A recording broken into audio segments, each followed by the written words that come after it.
মেয়েরা খুব দ্রুত সম্পর্ক ভাঙতে পারে, আবার ফিরেও আসতে পারে।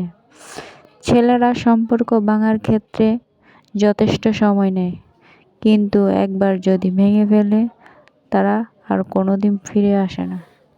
আজকে রান্না হচ্ছে সবজি খিচুড়ি। প্রথমে তেলের মধ্যে ডালগুলো ভেজে নিয়েছি, মুগ ডাল, মসুর ডাল নিয়েছি আমি।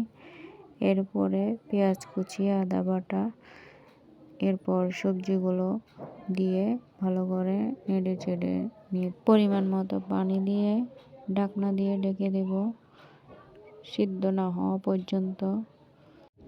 সবজিগুলো সিদ্ধ হয়ে গেলে চালগুলো ঢেলে দিব। এরপর চালগুলো ভালো করে নেড়ে চেড়ে সবজির সাথে মিশিয়ে ঢাকনা দিয়ে ঢেকে দিব। এরপর বলক চলে আসলে ধনেপাতা দিয়ে ঢাকনা দিয়ে আবার ঢেকে 20 মিনিট রাখবো। এরপর হয়ে গেল সবজি খিচুড়ি।